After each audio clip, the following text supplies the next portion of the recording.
오늘은 소망의 이유라는 제목으로 하나님의 말씀을 전가하겠습니다. 어지러운 세상을 살아가다 보면 우리는 종종 하나님께 이러한 하소연을 하게 됩니다. 하나님, 세상은 왜 맨날 이 모양 이 꼴입니까? 세상이 너무 미쳐 돌아가는 것만 같습니다. 하나님이 세상을 만드셨다면, 그리고 지금 이 세상을 다스리고 계신다면 제발 좀 어떻게 도와주셔야 되는 것 아닙니까? 여러분, 세상에는요, 이상한 일들이 또는 이상한 사람들이 너무나도 많습니다. 비운의 인생을 살아가는 사람들도 정말 많죠. 끔찍한 일들, 잔인한 사건들, 상식적으로는 도무지 이해가 되지 않는 불합리한 경우들, 어쩔 때는 우리의 평범한 현실 가운데 너무나도 황당무계한 일들이 벌어질 때도 종종 있습니다. 그렇습니다. 우리가 사는 세상은요, 늘 그렇게 문제투성이죠.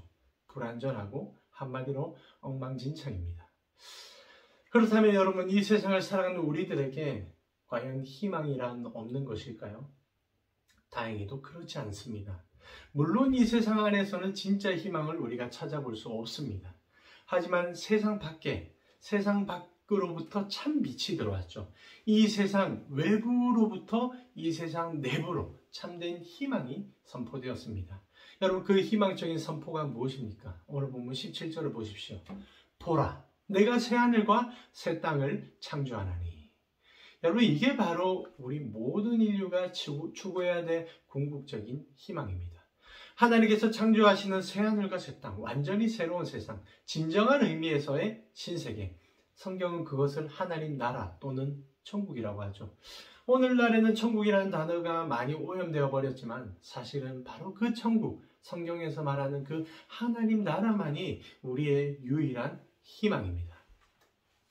여러분, 정직하게 말씀드리자면 지금 우리가 살고 있는 이 세상은 사실상 보수가 불가능합니다. 물론 부분적으로나 일시적으로는 개선될 수도 있겠죠. 하지만 그렇게 임시방편으로 보수된 세상은 또다시 삐걱대고 고장나버립니다. 이미 역사가 증명해주고 있지 않습니까? 수천 년의 세월이 흘러왔지만 우리가 살아가고 있는 이 세상은 유토피아가 아닙니다. 수천 년이라는 시간 속에서 수많은 기회가 있었음에도 인류는 늘 답을 찾지 못했습니다. 오히려 그 많은 세월 동안 이 땅에 소망이 없다는 사실을 반증해왔죠. 끊임없이 반복되는 전쟁과 가난, 질병과 굶주림, 각종의 재해와 수많은 범죄들, 인류가 답을 찾기는커녕 더 치명적이고 심각한 문제들만 계속 양산해 왔다는 거죠. 그래서 여러분, 우리는 최소한의 역사적인 지식들만으로도 또는 개인적인 인생의 경험들을 통해서라도 빨리 깨닫고 인정해야 됩니다. 이 땅에는 소망이 없다라는 사실이죠. 이 땅에는 소망이 없습니다. 이 세상 자체적으로는 완전한 개선의 여지가 없어요. 과거에도 그랬고요. 앞으로도 그럴 것입니다. 세상의 겉모습은 점점 발전해가고 날이 갈수록 화려해지겠지만 아이러니하게도 그 멸망의 속도는 점점 더 가속화될 것입니다. 그런데 여러분, 기뻐하십시오. 감사하십시오. 희망 없는 세상 속에 그런 비참한 현실을 살아가는 이 땅의 모든 인류들에게 들려온 굿뉴스가 있습니다. 오늘 보면 18절입니다. 너희는 내가 창조하는 것으로 말미암아 영원히 기뻐하고 즐거워하라. 하나님께서 모든 사람들에게 복음을 선포하셨습니다. 그 놀라운 메시지가 무엇입니까? 기뻐하고 즐거워하라는 것입니다. 그것도 잠시 잠깐이 아니라 영원토록 기뻐하고 즐거워하라는 것이죠. 왜입니까? 하나님께서 소망 없는 이 땅 가운데 영원한 소망을 주셨기 때문입니다. 여러분, 그 영원한 소망, 진짜 소망이 뭐죠? 내가 창조하는 것, 내가 창조하는 것. 바로 하나님께서 새롭게 만드시는 천국이 예비되어 있다는 사실이죠. 여러분, 쉬운 이해를 위해서 이렇게 한번 생각해 봅시다. 지금 여러분이 살고 있는 집이 점점 노후화되어서 이제는 더 이상 그 집에서 살 수 없게 되었습니다. 천장에서 물이 새고 바닥이 갈라지고 도배장판을 아무리 해도 더러운 곰팡이가 계속 피어나고요. 그런데다가 바퀴벌레 같은 온갖 벌레들이 집안 구석구석에 득실거리고 있고 화장실에는 하수구가 막혀서 온물이 범람하고 전기와 가스가 끊어진 지는 이미 오래되었고 그래서 고치고 또 고쳐도 이제는 더 이상의 보수가 불가능한 집이 되었다라고 한번 상상해 보십시오. 그러면 여러분은 과연 이런 상황에서 어떤 조치를 취하시겠습니까? 답은 간단하죠. 이사를 하면 됩니다. 근데 현실은 어떻습니까? 이사를 하는 게 그렇게 쉽지만은 않죠. 만약 그런 상황에서 이사할 돈은 있다 하더라도 이사갈 집이 없다. 이사갈 새로운 집이 없다라고 상상해 보십시오. 그러면 여러분 마음속에 얼마나 큰 불안과 염려가 밀려오겠습니까? 이사갈 집이 없다면 희망조차 사라져 버리는 것이죠. 근데 여러분 그때 누군가가 찾아와서 여러분의 낙후된 집을 다 뜯어버리고 재건축을 해준다고 상상해 보십시오. 그저 몇 군데만 뜯어 고치는 게 아니라 부분적으로 수리해주는 게 아니라 완전히 새로운 집을 지어주겠다라고 약속한다면 어떻겠습니까? 그때부터 우리 마음 가운데 희망이 생기는 것입니다. 와, 드디어 이 지긋지긋한 집에서 벗어날 수 있겠구나. 이제는 새 집에서 편안하게 살아갈 수 있겠구나. 물론 지금 당장에는 새 집으로 들어갈 수 없겠죠. 현실적으로는 여전히 다 떨어져가는 판잣집에서 당분간은 지내야 됩니다. 하지만 새 집에 대한 확실한 소망이 있기 때문에 잠시 잠깐의 고통스러운 현실을 버틸 수 있는 힘과 희망이 생긴다는 것이죠. 여러분 오늘 본문의 메시지가 바로 그것입니다. 하나님은 죄로 타락해서 더 이상의 유지 보수가 불가능한 이 세상을 언젠가는 싹 다 걷어치우실 것입니다.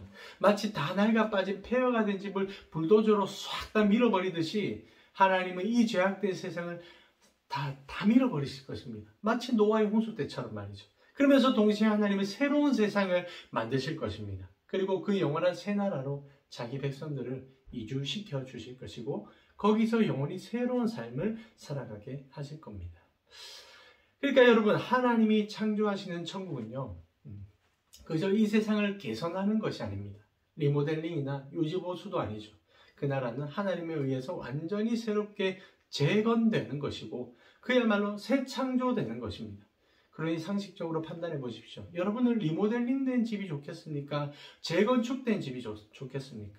수많은 하자들이 있는 집에서 계속 유지보수만 하는 식으로 살아가는 게 낫겠습니까? 아니면 완전히 새롭게 지어진 영원한 새 집에서 살아가는 게 좋겠습니까? 여러분이 상식적으로 판단해보면 답이 나올 것입니다. 그런데 여러분 참 안타까운 사실은 뭐죠? 안타깝게도 수많은 사람들이 이 복음을 무시하고 살아갑니다. 하나님은 오직 은혜로 아무 대가를 바라지 않으시고 그저 선물로 영원한 새 집을 주시겠다고 약속하셨습니다. 그리고 세대로 사는 종노릇이 아니라 집주인처럼 왕노릇을 하게 해주신다라고 말씀하셨습니다. 근데 사람들은 맨날 첫날 다 떨어져가는 이 세상에만 소망을 두고 살아가는 거죠. 그저 이 세상이 유지보수되기만을 바라는 그런 차선책만 붙들고 세상이 점점 더 나아질 것이라는 헛된 바램과 허황된 꿈을 안고 그렇게 어리석은 인생을 살아가고 있다는 겁니다. 여러분 오늘 본문에서 증언하는 새하늘과 새 땅이 어떤 곳인가를 잘 한번 생각해 보십시오. 오늘 본문의 17절 한번 보십시오. 이전 것은 기억되거나 마음에 생각나지 아니할 것이라. 여러분 그곳은 과거의 아픈 추억들이 기억나지 않는 곳입니다. 이 땅에서는 우리를 괴롭게 하는 과거의 아픈 추억들, 슬픈 추억들이 얼마나 많습니까? 그래서 후회막심과 좌절로 현재와 미래 인생까지 망쳐버린 인생들이 또 얼마나 많습니까? 하지만 그 나라에는 오직 기쁨과 즐거움밖에 없습니다. 지금 우리가 살고 있는 이 세상은요, 눈물이 마를 날이 없고 고통이 그칠 날이 없겠지만 그 나라에는 온통 웃음만 가득하고 오직 환희와 미소만 넘쳐나는 곳입니다. 그리고 그 나라는 사망이 없습니다. 사망이 없고요, 오직 생명만 있습니다. 20절을 보십시오. 거기는 날수가 많지 못하여 죽는 어린이와 수완이 차지 못한 노인이 다시는 없을 것이라. 우리가 살아가는 이 땅에서는 어린 나이에 죽고 젊은 나이에 죽는 사람들이 얼마나 많습니까? 심지어 엄마의 뱃속에서 또는 태어나자마자 세상을 떠나는 아기들, 그런 비통한 인생들도 얼마나 많습니까? 그야말로 이 땅은 사망이 판을 치는 곳입니다. 하지만 천국은 이 땅과 정반대의 나라이죠. 그 나라에는 오직 생명만 있습니다. 생명만 있을 뿐 사망이 없습니다. 오늘 본문은 일찍 죽는 어린아이와 일찍 죽는 노인이 없다는 그런 극단적인 예를 통해서 천국에는 사망 자체가 없다는 것을 증언해주고 있습니다. 그리고 여러분 그 나라에는 또 실패라는 게 없어요. 우리는 이 땅에서 얼마나 많은 실패들을 경험합니까? 지금까지 우리가 경험한 크고 작은 실패들을 한번 생각해 보십시오. 아무리 헤아려봐도 셀 수 없을 정도로 많지 않습니까? 하지만 하나님께서 새롭게 창조하시는 새 나라는 어떤 곳일까요? 21절입니다. 그들이 가옥을 건축하고 그 안에 살겠고 포도나무를 심고 열매를 먹을 것이며. 집을 짓고 그 안에 산다는 것은 주인 노릇을 한다는 것이겠죠. 그리고 심는 대로 열매를 거둔다는 것은 결과가 있다는 뜻입니다. 그러니까 천국에는 헛수고라는 게 없습니다. 헛수고가 없습니다. 이 땅에서는 맨날 첫날 헛수고를 하는데 천국에서는 늘 성취만 하는 인생을 살아가는 거죠. 그러니 여러분, 천국은 그야말로 대성공입니다. 와우, 대성공.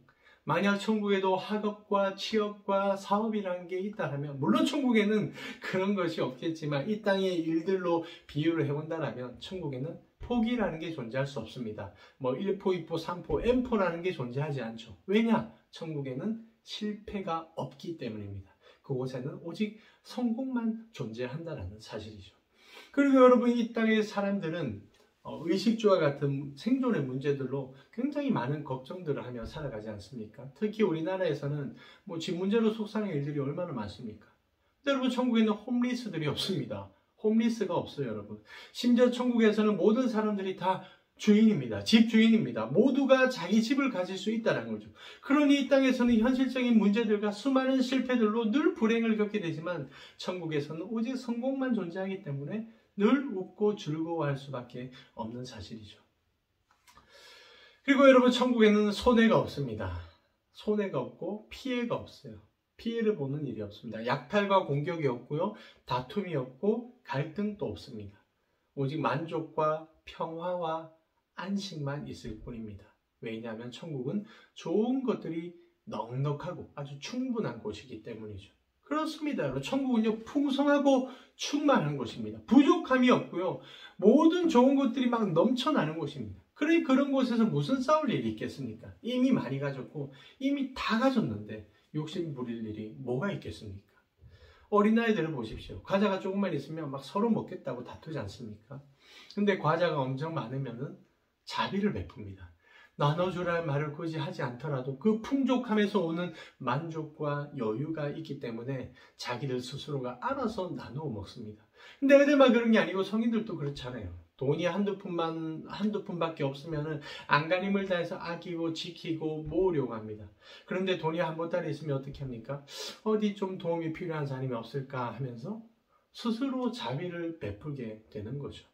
여러분, 천국이 바로 그런 곳입니다. 마치 보따리가 꽉 차다 못해서 흘러 넘치는 곳. 만약 100이 최대치라면 전부 다 100 이상을 무한대로 소유하고 누릴 수 있기 때문에 갈등이 있을 수 없습니다. 그러니 그곳에는 적이 없죠. 원수가 없습니다.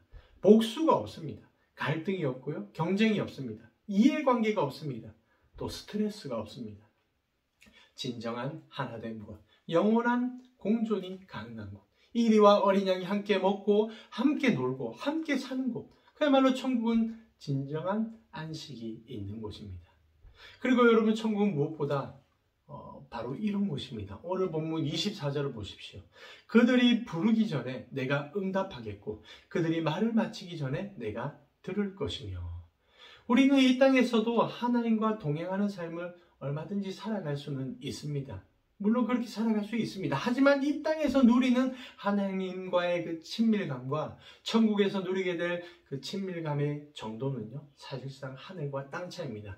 천국에서는 우리가 부르기 전에 하나님께서 대답을 하신다고 합니다. 우리가 말을 꺼내기도 전에 하나님께서 이미 내 말을 들으십니다. 내가 할 말을 이미 아시는 거죠. 왜냐하면 하나님이 그만큼 우리와 아주 가까이 계시기 때문입니다.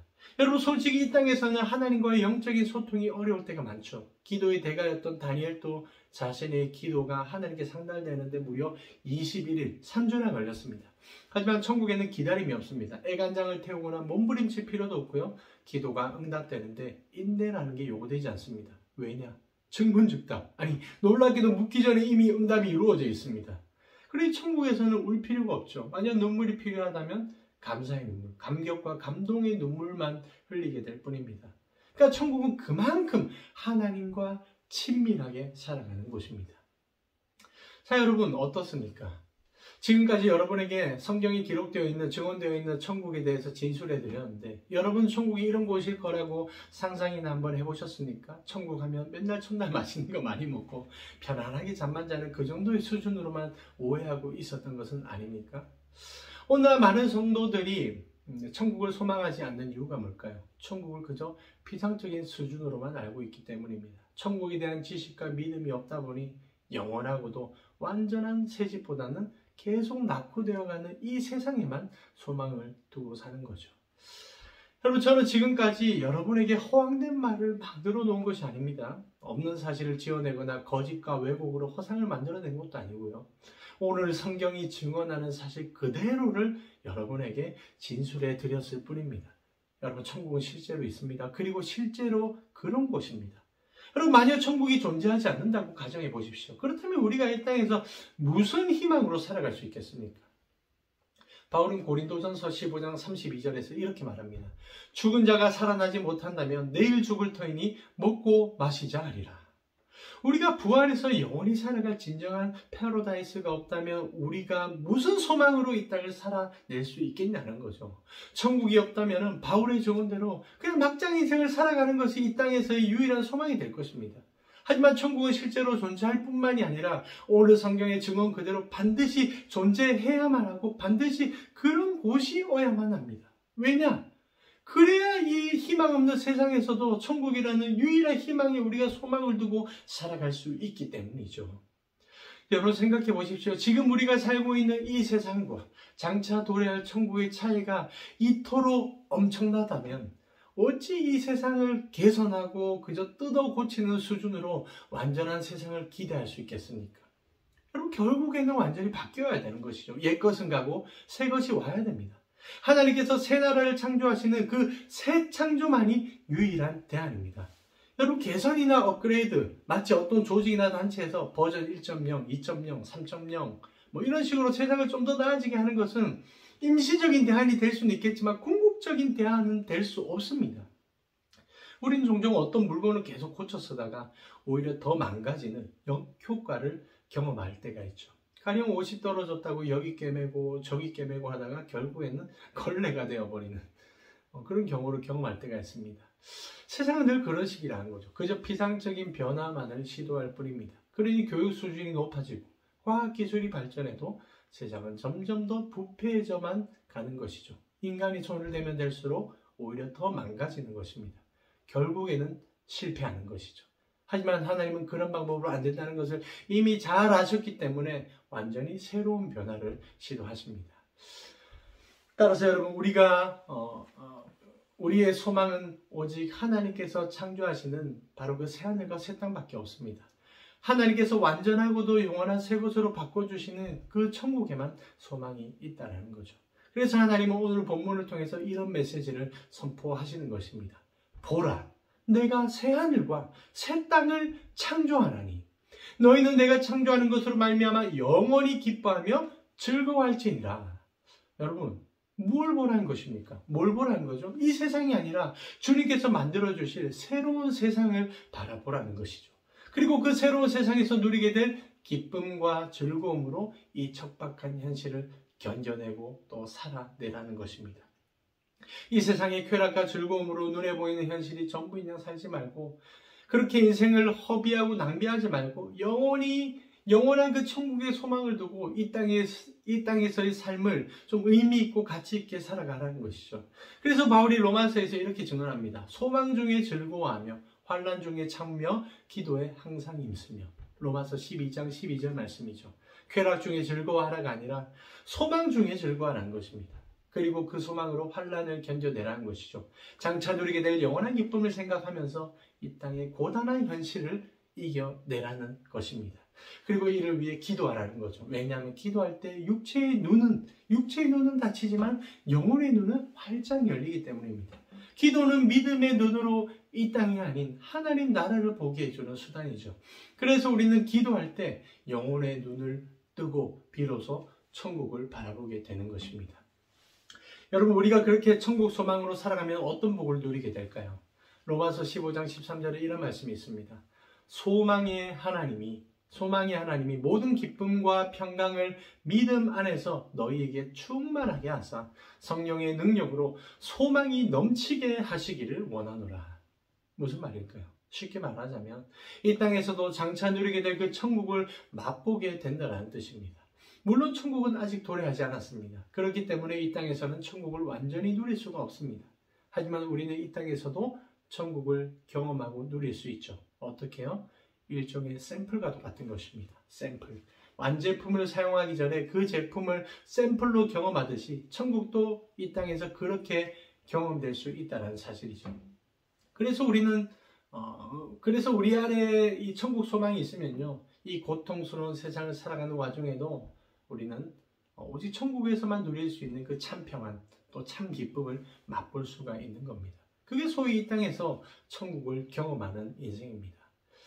그런데 여러분, 우리가 천국을 소망함에 있어서 한 가지 큰 어려움이 있죠. 천국을 직접적으로 소망하기에는 너무나도 막연합니다. 그렇지 않습니까? 천국은 인간의 상상까지도 뛰어넘는 아주 초월적인 곳이기 때문에 우리가 천국을 바라보기 위해서는 뭔가 분명한 실체가 있어야 됩니다. 사람들이 왜 천국에 무지하거나 천국을 피상적으로 상상하는지 한번 생각해 보십시오.